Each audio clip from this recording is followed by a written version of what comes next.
Okay, so here we are. Hello, everyone, and welcome to the What's Your Poison seminar series organised by the HERA-funded research project Intoxicating Spaces. Today's instalment is, of course, coffee, and we're thrilled to welcome as our speakers our very own Dr. Hanna Hodacs and Dr. Hanna Knutsson.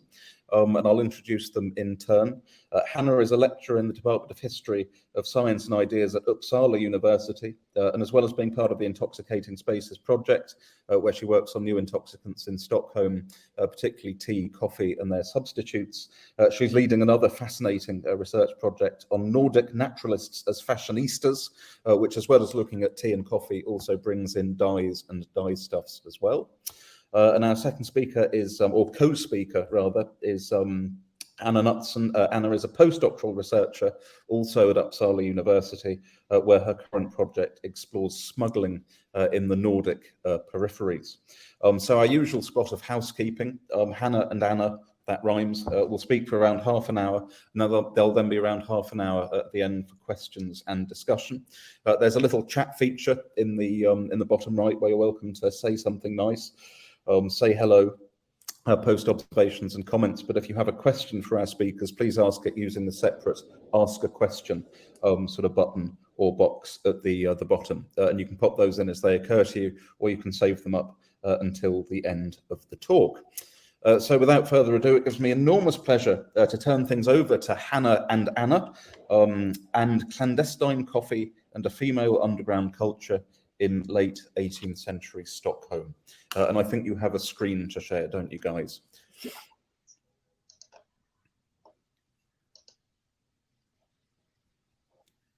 Right.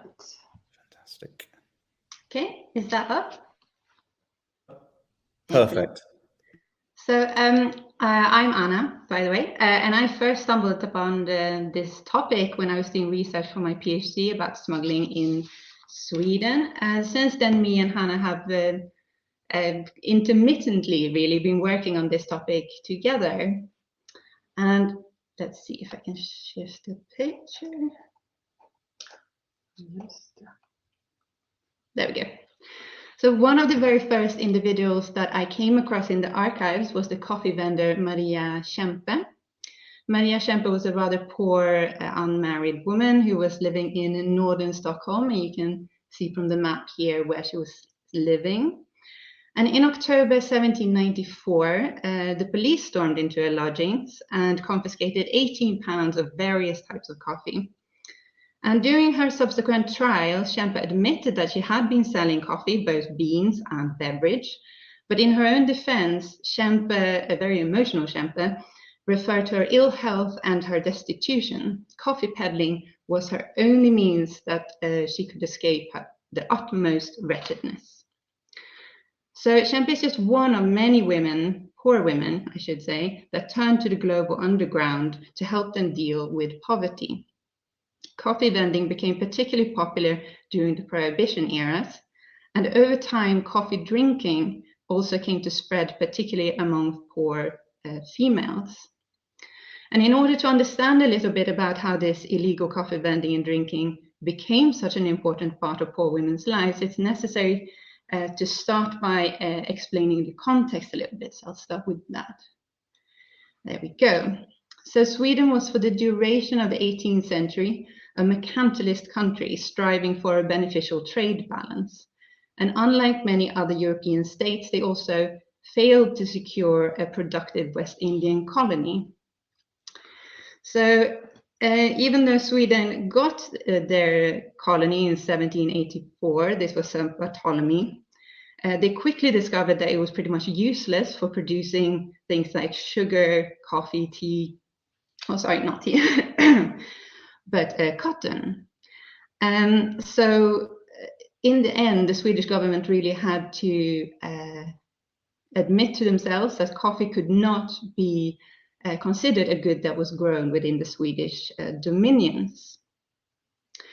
So this caused very much consternation for the government, and they had to try to deal with the increasing consumption in some way. the expenditures for coffee was really exasperating the poor Swedish trade balance. So what they came up with was a ban on coffee. And that included import of coffee, retail of coffee, and consumption of coffee. And this was relaunched during several periods during the 18th and 19th centuries.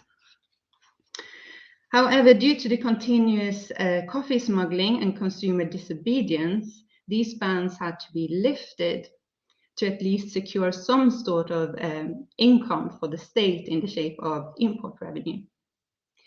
So meanwhile, coffee smuggling was also changing and growing in scope, becoming increasingly professionalized between the middle of the 18th century and the end of the century.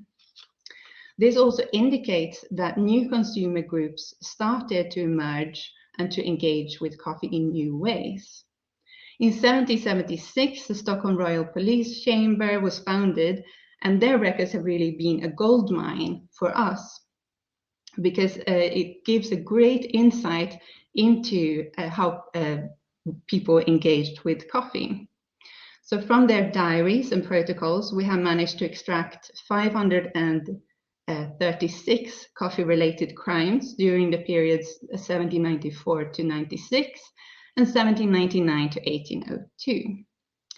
And the material from the police office has also been supplemented with other types of material from other sources, such as appeals to the Supreme Court, tax registers, bankruptcy deeds, and similar types of material, to mention only a few.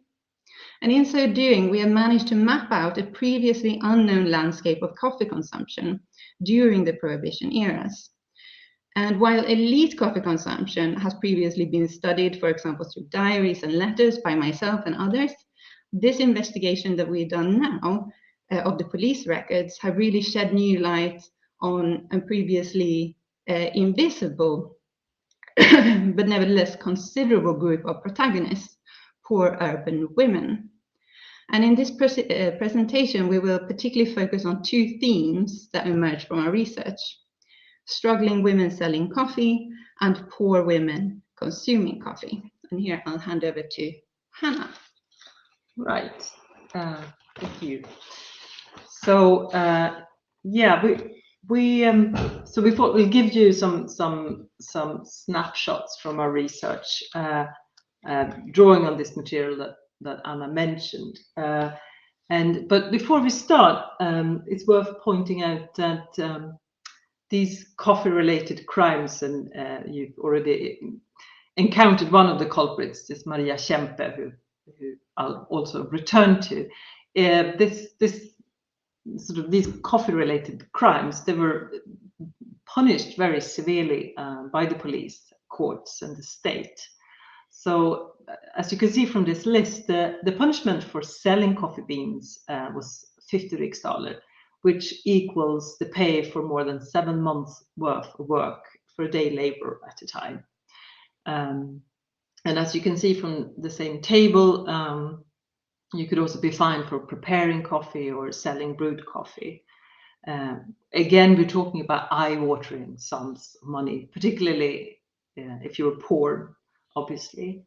Relatively speaking, the punishment for consuming coffee was smaller. It was only 2 riksdaler. But again, we're talking about something that equaled the pay for 7 days worth of labor for an unskilled male worker. Another circumstances that is important to remember here is also that the policemen received a third of the fine as a provision. And so they were highly incentivized to catch people handling coffee. Another circumstance, which again sort of brings us back to the context of early modern Sweden, is that people who were caught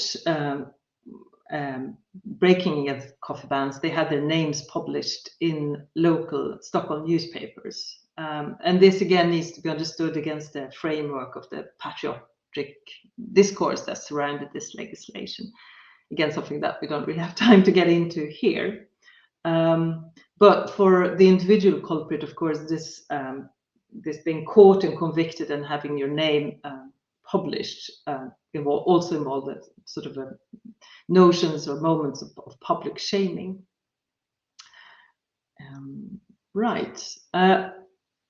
So the high fines I just talked about, they tell us something about the huge risk that someone like Maria Kempe took. She used her own dwellings as a place to store coffee beans, including both unroasted and roasted coffee beans. And here we can assume that she sold the roasted coffee beans at a premium because the risk it involved to prepare them. And we have, for example, several incidents of the police following the scent of coffee and catching culprits in the act. So, for example, the policemen walking along the streets of Stockholm and then smelling the scent of roasted or brewed coffee, and then or sometimes they were inside houses and sort of running errands, doing fire safety checks or looking for runaway people, and again sort of smelling the scent of coffee.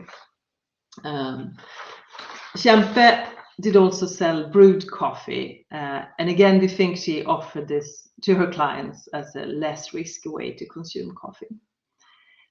And in doing this, and as you noticed from the time scale that Anna was showing, Kempe was taking advantage of the vacuum that came to exist in the wake of these bans, and because we have the police records from these two last bans in the 18th century, we can see the sort of how this underground market developed, and it's very clear that Kempe was not alone in doing so. For example, there are ample evidence that she was competing with those licensed to sell coffee when it was legal. The most prominent group here was a group of merchants called spice-mongers in Swedish. They sold a variety of stuff, dry stuff, coffee and tea including. And there are interesting material again in these records which show that the police was pinpointing the spice-mongers' shops, and they caught many of them selling coffee under the counter, sometimes using almost like honey trap methods. So they employed people to go into the shops and ask for coffee, and as the coffee was handed over, the police burst into the shops and caught the sellers. In contrast to Kempe and many of the women that we are particularly focused on, these grocers were well-established members of guilds, and they were very well equipped to sort of fight prosecutions in the court, often shifting the blame on their assistants that they employed. Public houses, taverns and chophouses did also continue to supply customers with coffee during the periods of prohibition. And in this context, Kempe would have foremost competed with other women. Running these kinds of establishments serving food and drinks was common. Female employment in the late 18th and early 19th century Stockholm. In fact, the city used to give away sort of licenses to run these kind of establishments to poor women. So it worked as a sort of poor relief system, as it allowed destitute women, unmarried women or widowed women, or sometimes women who were married to incapacitated men to support themselves. And poverty is also perhaps the most dominating feature among the women we found who were caught selling coffee. And here we found ample examples of what you might want to call life cycle poverty. That is women who choose to sell coffee when they, for example, had young children and found it hard to support themselves. Or again, widowed women. And in the light of this, it's not so surprising that a third of the women we found in the court material could not pay the fines. So in those cases, many of them, particularly during the first period, were sentenced to prison. So they were locked away frequently for a period of 10 days or longer. with like on water and bread. And we can also see that poverty seems to have increased during the second coffee ban we investigated. But just to turn around the turn of the century, 1800. There are several instances here, for example, when the policemen who, as I said, usually received a third of the fines as a provision, decided to remit this fine, and thus the women also escaped going to prison. The contrast between the poverty of many of the women who sold coffee and the relatively large amount of coffee some of them kept raises questions, though, about how this underworld or underground of coffee retailing sort of was organized. We can again return to the example of Kempe. She was clearly destitute, and we can assume that she was unable to pay the fines, although actually the court records do not spell out that she received a prison sentence, but it's very likely. She is, including, for example, the tax records we found after her suggest that she was destitute. But at the same time, she was actually caught with 7 kilos of coffee at home. And we found more examples of this. For example, Katarina Wennman, she was a sailor's wife, and she was caught selling coffee 3 times. And at one occasion, she had 3.5 kilos of coffee with her. This equaled about 10 riksdaler worth of coffee. Kempe's stash equaled 20 riksdaler of coffee. And this, of course, suggests that both Wennman and Kempe were supplied with coffee to retail. So perhaps, but again, we haven't found evidence of this, but it's not unlikely that they were supplied by spice grocers who did not want to risk being caught, but who used these kind of women to push the coffee. The larger stashes of coffee do also suggest that these women must have had quite a lot of customers. Coffee beans at the time, they were sold in paper cones. And based on the sources we have calculated that on average, these coffee cones contained around 52 grams of coffee per cone. This would mean that Kempe and Wennman would have been able to, between them, sell around 200 cones of coffee. So they probably saw a lot of traffic. We have also done some calculations, which we sort of put down on this slide, how much coffee beans were used making brew, drawing on different kinds of recipes. So according to our calculation, a standard amount of coffee to make just short of 1/2 liter of coffee, of not the strongest or best kind. In order to do this, you needed 13 grams of coffee, or 1/4 of one of these cones. And 13 grams of coffee would have costed a spinner with free lodging around 1/3 or 1/2 of her daily salary in the year 1800. So this suggests that the coffee in this context, well, surely it was a luxury for those who belonged to this kind of poorest segment of society, but it wouldn't have been totally out of reach for these women either. Moreover, it's also important to acknowledge that coffee at this time was recycled, so coffee grounds were reboiled, and we could assume that. So we can assume that sort of coffee that could have lasted quite a while, actually. In the court material, we also found that the police used coffee grounds as evidence,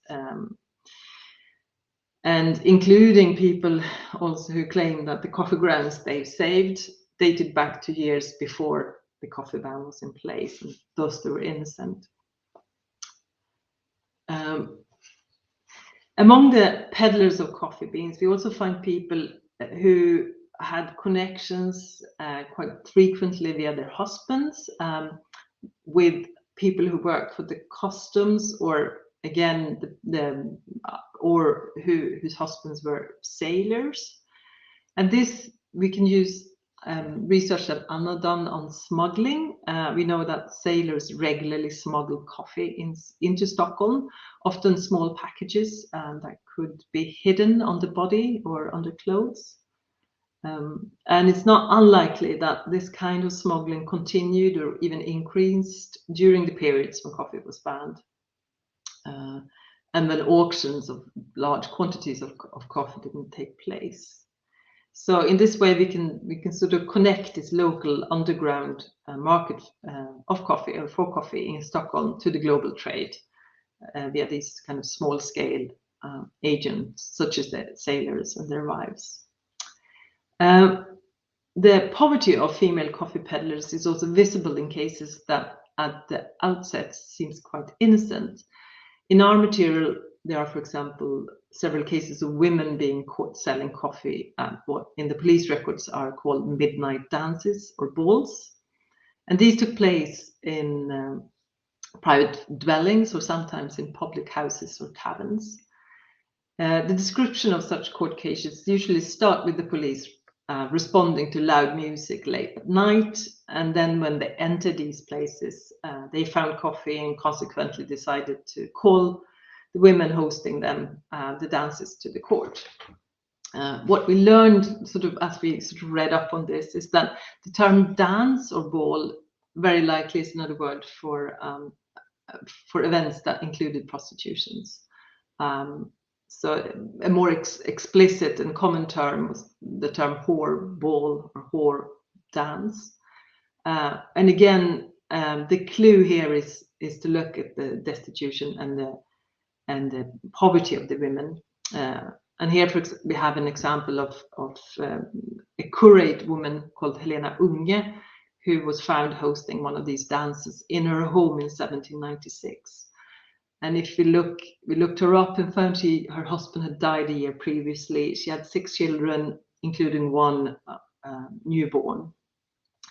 And we found her inventory, and which also suggested that the family was deeply indebted when the husband died. So they had a debt that constituted, they had debt that constituted almost all what the household owned. And again, we looked her up and found that she died about 30 years later in the poorhouse, as did one of her daughters, for example. Aside from these very poor women, we also find women who were running shop houses and public houses, and whose maids were caught selling coffee, preparing coffee, I should say. And as a general rule, these women with shop houses and public houses, they use their maids to shelter themselves. If they were prosecuted for cooking coffee to sell, they were obliged to pay a fine of £20, $20. But if they could blame the maid and say that she prepared the coffee for herself, the fine was only $10. So there was an incentive to argue this. And we found one particularly interesting case with a woman called Fredricia Lindeberg, who ran an establishment called the English Cellar, and whose maid was caught in the cellar having brewed a lot of coffee.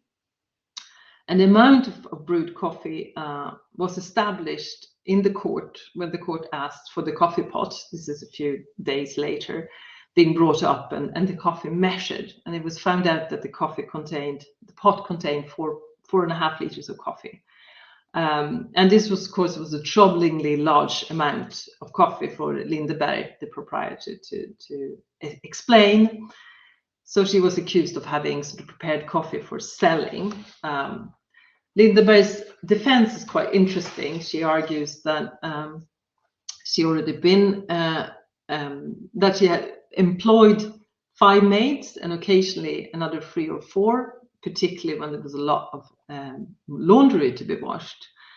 And it was this group of women doing the laundry in the cellar that had been sort of busy making coffee for themselves. That was her argument. Now, the court, they found this explanation less likely because also the police claimed that Lindeberg had in fact owned up that she had cooked coffee for retailing when they raided her. And she was then offered to swear an oath saying that she did not lie, but she refused to do so. But in the end, the court actually only fined her $10 for having facilitated coffee brewing. Yeah.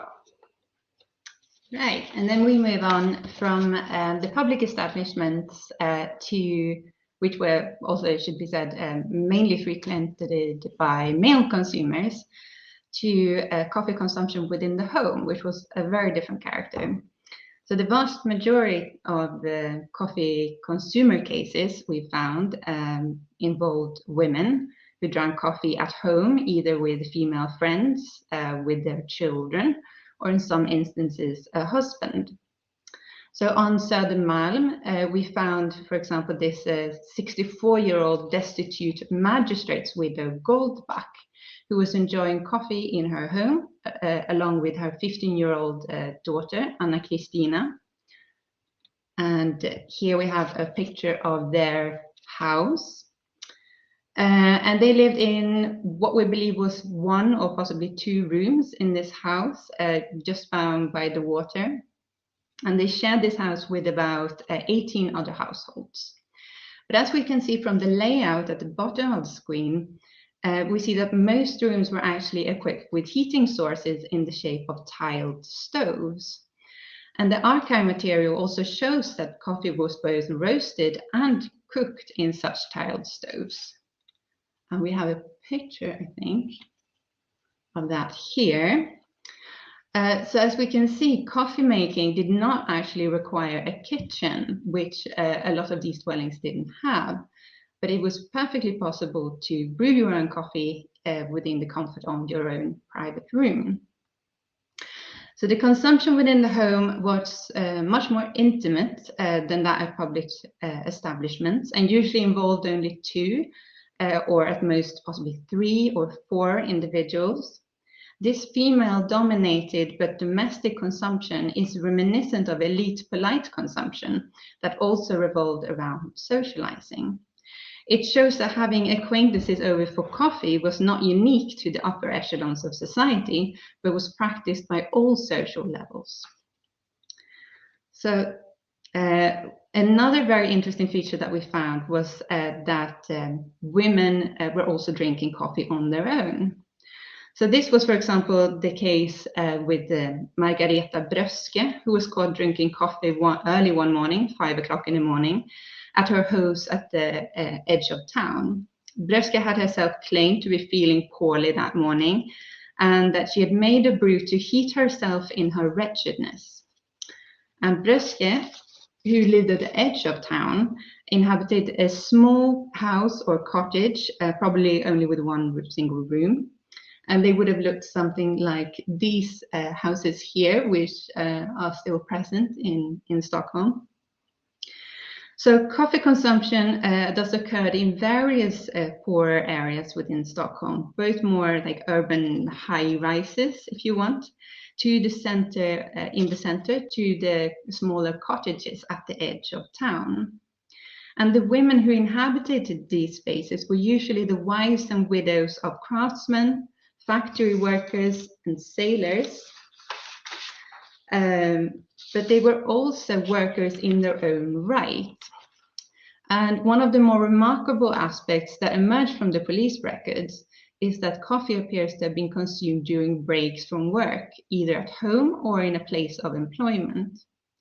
Such cases show that while coffee played a crucial role in various social situations, it was also drunk in solitude for personal enjoyment, even among the poorer sorts, and that it was connected to the idea of taking a break. This also points forward to today's use of coffee to punctuate the working day. And just to sum up, we find that Sweden is quite different to a lot of other European countries, like Denmark, Britain, France, and the Netherlands, due to the lack of colonies and the strong mercantilist policy which in the end resulted in all of these coffee bans. Poorer women also took advantage of the vacuum created by the bans in various ways to try to extend their own income or to get hold of illegal goods themselves. We also find that coffee drinking spread to new consumer groups, and it was also dealt with in slightly different ways within these groups. And finally, coffee was also incorporated into working women's day as a part of a break. And all of this work that we've done is finally now resulting in our first article on this, which will emerge at some point, probably in 2022, in the Scandinavian Economic History Review, where we map out the illegal coffee landscape of Stockholm during the Prohibition eras. And we have some future ideas of other articles as well. But we can discuss that if you're interested. So I think that's us. Yeah. Thank you. I'll press the stop sharing. Yeah, brilliant. Guys, thank you so much. That was incredibly fresh and interesting. This notion of coffee-related crime has just blown my mind. It really has. Incredible sort of archival research. And there's sort of comparatively sort of little studied context. So questions into the box, guys. Whenever you have them. I have one. I have a number actually, but I have one to start with. So I'm going to claim chair's privilege.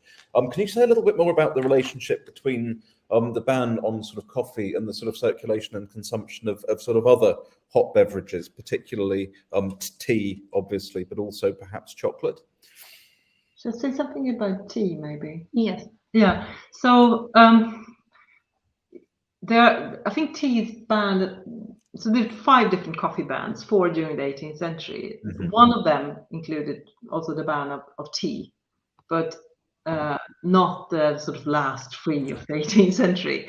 And I mean, there is evidence from, I'm just actually working on it currently, that the Swedish East India Company that was started to run its business early 1730s. Its business idea was to import loads of tea and then re-export it, and had it smuggled into Britain, or people bought it to smuggle. They bought tea from the Swedish East India Company to smuggle into Britain. Anyway, there's suggestions that when there's a massive amount of tea, that some of it actually spilled into Sweden, and there's an increase in tea consumption too. But nonetheless, it seemed quite soon to be outcompeted by coffee, and coffee really taking over. And you can study this by the regulations. So when coffee was banned for the second time, tea wasn't banned. And you can tell, I mean, traditionally, the few researchers that looked into it, they point to tea being much more common among the elite, among the aristocracy in their homes and houses, with the exception perhaps for some areas on the west coast of Sweden, which was very close to where the Swedish East India Company sort of loaded and offloaded their goods. So there seems to have become this divide, and coffee becoming the sort of plebeian drink to much higher extent than tea. Mm-hmm. Okay, great. Thank you. I see a question has arrived in the box from Jennifer Wallace. Thank you, Jen. She's interested in how much you've been able to glean from these archival records about the qualities people were ascribing to coffee at the time. For example, the woman who was drinking it at 5 a.m. to warm herself. Have you found many explicit references to coffee as a medicinal substance in the sources? It occurs. It's not very common, and I think one of the reasons for that is that we don't often have women explaining exactly why they were drinking coffee. So, for example, in the case of Margareta Bröske, who was drinking it early in the morning, we have an appeal to the verdict on the grounds that she she was feeling poorly and she couldn't eat anything else, and it was the only thing that her system could tolerate. So therefore, she should be allowed to drink it. We also have another appeal where it's also a woman got a prescription from a doctor to drink coffee. He lost his medical license because he was not allowed to offer that sort of prescription. But there are a couple of those instances. But unfortunately, a lot of the time, we only have the circumstance of them drinking coffee, but they don't always have a voice to explain why. Fantastic, that. A doctor's note for coffee. It almost makes me think of sort of medicinal sort of cannabis these days. So interesting. Thank you, Jen. Hope that answers the question. Daniel Berg asks, does a medical discourse, somewhat similar, does a medical discourse emerge in the defence of the plaintiffs, or are the intoxicating bearer sound effects in focus? If there is a medical discourse, is there a professional struggle between apothecaries and the, I'm not going to be able to pronounce that, I'm sorry, but hopefully you can see it, at all present in the material? So yeah, have a little read of that one. Out there.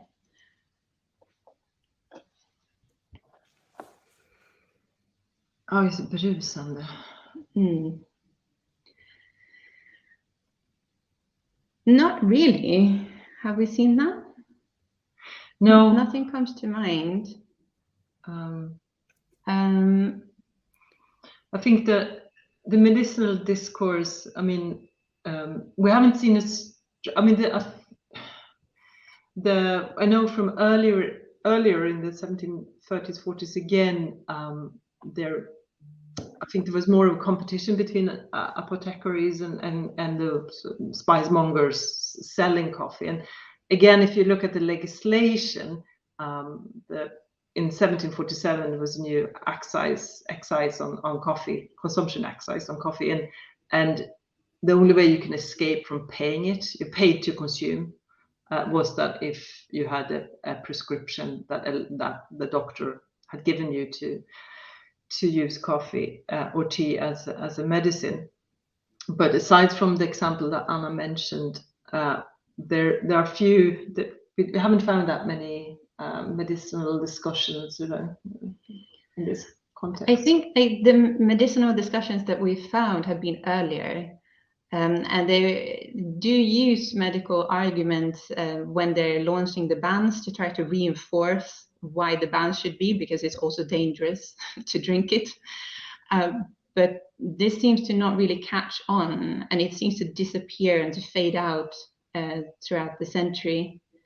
So the general sense is that this is becoming less prevalent, but at the same time, it is noteworthy that the ideas of the medical properties of coffee is something that the poor women actually do use at trial in the few instances that we've found, but they are clearly aware of it. Hey, brilliant. Thank you, Daniel. And no need at all to apologise for the Swedish. I should be better at languages. So Phil says, wonderful paper, thanks. He's very interested in the sumptuary laws in Sweden and how they remain enforced for so long compared to, say, England when they became derelict by the early 17th century. But why do you think they're retained, and to what extent do you think they shape Swedish consumption more generally? I can say a few words about that. I think just generally, in a way, you could say that this is the only way from the Swedish perspective, because you can't ruin the trade balance even more through allowing all of these exotic goods to be imported. So you have to do something, and the only thing that you can do is to try to control consumption, both through controlling retailing, but also to controlling consumer behavior in whatever way you can. And at the end of the day, like, a lot of them get debunked because people keep consuming these goods. But the reason why they keep reintroducing them is because they really see no other way because the mercantilist view is so firmly established, and there are no colonies. There is no other way to get coffee. And I mean, Hanna is working a little bit on a project on substitutes, and there are attempts to find substitutes, but they don't really catch on during this period. But maybe you want to say a bit more about it later. Yeah, no, I'm thinking about what Anna said too. I mean, yeah, well, with surrogate coffee and tea again, yeah. So we have much more surrogate coffee coming in the 19th century than in the 18th century, and I think that the plan and again, and then there are loads of attempts to introduce surrogate tea, but that ties into an existing medicinal discourse on where sort of decocts or hot brews with herbs fits in quite nicely, but it didn't take off as a popular brew. But I'm also thinking about this sumptuary legislation, and it's worthwhile sort of separating different kinds of goods. So, like for example, tobacco was quite successfully grown in Sweden, and although their consumer excise, it did there were no attempt to ban tobacco, but and then with textiles and other sort of type of goods that was targeted by legislation, there was ample and for some periods quite successful attempts to build up, for example, the Swedish silk manufacturing industry. But coffee was just one of the, I think, yeah, one of the sort of, it was really hard to find a surrogate for in the 18th century. And also it really was like a drink which we show in this paper and with this material that really did become very popular even among the poor. So yeah, so I think coffee stands out. So I wouldn't sort of equal, like, so coffee might not be the most representative of the many exotic goods, but it's possibly one of the most important one, and definitely the one which during the 18th century there was no successful attempt to substitute it with surrogates. Yeah, and I think just to speak a little bit more about that, because like generally the sumptuary legislation and the bans were not unsuccessful. And as Hanna said, like for worsted textiles, for example, which were banned in Sweden almost throughout the entire 18th century, but were also continuously smuggled from Britain into Sweden. The bans there actually did their job in helping to establish a manufacturing industry. At the same time, the smuggling, the goods that actually arrived in Sweden, they helped to cover the holes in the market during the early phases when the industry wasn't well developed. So actually both the ban and the smuggling had their different effects on actually helping Sweden to cope with the manufacturing industry and the beginning of industrialization. So I think, as Hanna said, coffee is just one of the least likely, or the least successful attempts that they have, and I think that's why they stay on for so long. And also the coffee ban is, I think, the final ban that they actually have in Sweden, and that the 1823 is the end of sumptuary legislation with follow the final coffee legislation. We withhold from investigating that. We assume it'll be a lot of cases, but it's up for grab if anyone fancy reading court material. Brilliant, thank you both, and thanks, Phil. I hope that answers the question. I'm going to stay lurking down here with the camera off so we can see both of you. And we have, just a little question in the comments from Ulla. Thank you, Ulla. That says, hello from Finland. Fascinating talk. Have you come across any cases from Finland? And yeah, perhaps could you just sort of elaborate on the sort of the comparative situation within sort of Scandinavia a little bit more broadly? Was the Swedish experience with sort of coffee typical from what you know? So I looked a bit at smuggling and illegal consumption in Finland during my PhD, but we haven't really done it for this project, and that's because we've really been focusing and honing in on the Stockholm police archives.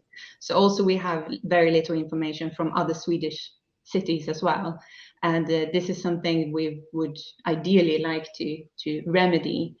But we know that there was a similar pattern going on in Åbo, for example, from other types of material.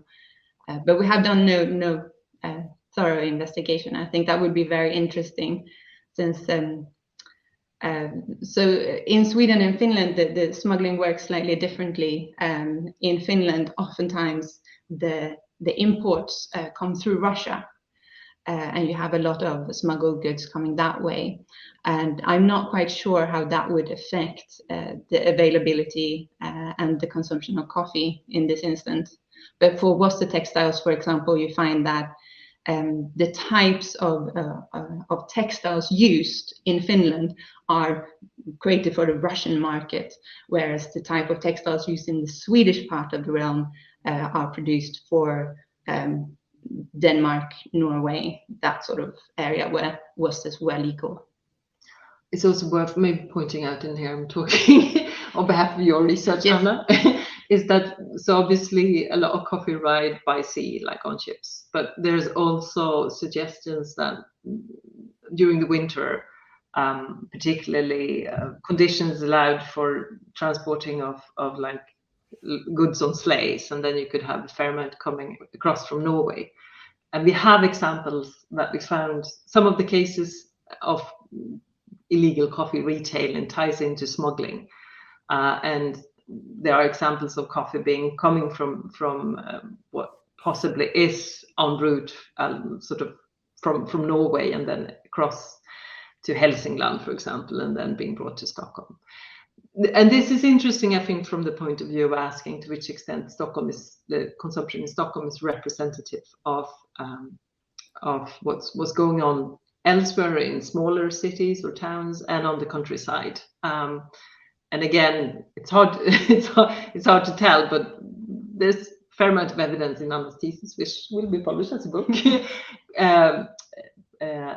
that even smaller cities had a fairly big market for coffee. There was a fair amount of coffee consumption going on. So assuming maybe similar things in Finland. Yeah. Okay, brilliant. Thank you both, and thank you, Ola, for the question. Daniel Berg again has another one. He says Class Ronback has shown that coffee consumption at that time in Sweden is a dependent variable to the independent variable of sugar consumption. Are your results in line chronologically with this? I think, well, I think our result suggests maybe that coffee and coffee consumption developed more independently of sugar consumption. I mean, we have a funny example, for example, of coffee being bought in the spicemonger shops illegally during a ban, and it was referred to as black and white. So you went into the shop and said, "Can I have some black and white?" And then you receive coffee and sugar. But there are very few references to sugar in the material. I don't think, aside from that, I don't think we have a single one. Now, of course, there's also no references to cream or milk, and there are other suggestions that this might be important. There are very few references to porcelain in our court cases, which surprised us. We were looking for material culture. We find a lot of coffee pots and pans. They're confiscated by the police, but no other reference to sugar. Whether this means that they didn't have coffee with sugar, or whether it's just not mentioned, it's hard to tell. Yeah, and I think in a way it could be that sugar is not illegal, so they wouldn't mention it. At the same time, they do mention other things, and they mention, for example, if the surrogate coffee is confiscated. They might mention what is in that surrogate coffee. And they might mention, as Hanna said, the pans or various jugs that are present. So they do mention other things which could mean that there's actually no sugar present, because they might just mention it as they mention other things. But it's a little bit difficult to tell at the present time. Lovely, thank you. So sort of, yeah, decoupling sort of sugar and the caffeinated beverages. I think that's that in itself is sort of really interesting. Yeah, thank you for the question, Daniel. Phil has another one, fascinating. Do you see this early history as being formative of modern tastes? As he thinks Sweden is one of the biggest consumers of coffee in the world. That's a really hard one. I think we need to move into the 19th century in order to respond to that. I mean, there's definitely chronology there that, like, we have, we have the Revolutionary Wars. We have, like, for a few years in the sort of 1811, 12, 13, Göteborg was one of the few sort of ways in which American exporters and merchants could access the European market. So loads of goods were brought into Göteborg to be re-exported to the continent, and possibly there's sort of spills over into the Swedish market, and you might find like an increase in consumption because of that. But aside from that, it really seems to be, if you look at the trade patterns that starts to develop, I suspect that we need to look a place and a time where you can find a reason for why Swedish people drink so much coffee is like from the 1840s and onwards, when the Latin American production really increases, and what happens is you start seeing the development of a trade pattern where Swedish iron is exported to America, and then the ships go down to Latin America and Brazil and pick up coffee and then go back. So you have that sort of trade pattern, and at the same time, of course, the Brazilian coffee production expanded hugely. At the same time, I think like we can see that coffee is clearly spreading to new consumer groups in a way that tea isn't. So I think the answer to that would be both yes and no, because as Hanna said, it's more complicated than that. But like why coffee really takes off, we can see that it is definitely taking off, and it is spreading to new consumer groups. So yeah, I think a little bit of both, really. Yeah, and I agree with you. And also, I think a possible sort of, and this is something we will explore in further sort of research, is to look at the recycling of coffee and recycling of coffee grounds, because that's the ample evidence in the court material that coffee grounds are recycled. And the second life of coffee grounds, I think it's extremely important in order to understand how the coffee, the taste for coffee is developing, and also in combination with these other finds that me and Anna, and I think it's one of the more important finds, is the fact that working women start using coffee breaks, and they work to buy the coffee. They have to work to make the coffee, and then they sit down to drink the coffee, and it's part of a sort of working day. And I think that is also, so coffee become an excuse to sit down and either by yourself or in company and have a break. When coffee starts playing that role among these huge number of working women, I think, yeah, you can probably talk about a thirst being established. Fantastic, thank you. Any more questions for the box? No, I've got a quick one myself, and I'm going to sneak in under the radar. It's sort of thinking comparatively about the sort of English, specifically metropolitan experience with sort of gin.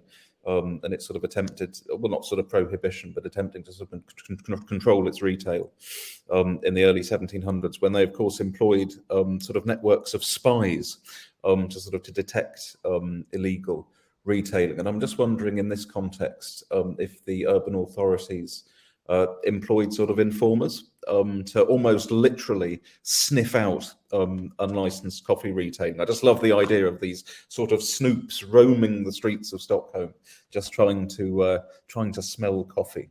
Did that happen?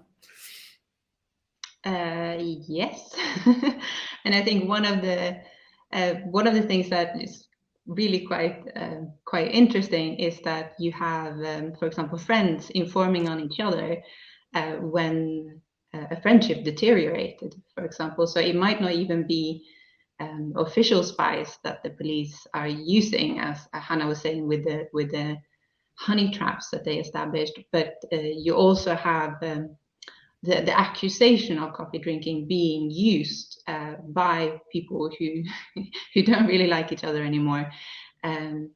So that's one example of that. And I think you also have the same thing going on between employees and employers, where employees who were disgruntled with the employers might inform on their employers to try to punish them in some way if they didn't get the raise they wanted or something like that. So, and this is something we write a bit more about in the article. It really highlights power relationships between various individuals, both within the household and within friend groups and in shops, etc. Yeah, and so like the coffee bans enabled particularly maids, we think, to renegotiate the relationship with their employers, because I think particularly the employers were quite vulnerable to being caught. So and we also have one evidence, but like that it suggests that the sort of maids or cooking staff sort of, they raised their demands during the bans in order not to tell on their employers. They said, we want to have we're not only satisfied with the coffee grounds, the recycled coffee grounds that we use to boil the masters and mistresses' coffee. We want to have the first boil or first brew. So yeah, there's some evidence of that sort of thing going on. Brilliant. Absolutely fascinating. Thank you so much. And I love the notion if you sort of fell out with someone, you'd immediately report them, say, oh, I was at his house the other day and he gave me a massive, great cup of coffee. Fabulous, lovely stuff. So yeah, we're almost out of time. But yeah, it remains for me to say thank you so much to you all for coming, particularly to Hanna and Anna for this wonderful insight into their forthcoming article. Really is fascinating stuff, guys. Thank you. And the seminar series will be back same time, same place in a fortnight's time, when we'll be hearing from Douglas Small about cocaine in the Sherlock Holmes stories. So a bit of a change there. And I've popped I've put the link to the seminar schedule. There should be a little green button at the bottom where you can on for that. But yeah, thanks everyone. And thanks again, Hanna and Anna. That was absolutely fantastic. And yep, enjoy the rest of your days, everyone. Cheerio. Thank you. Bye. Bye.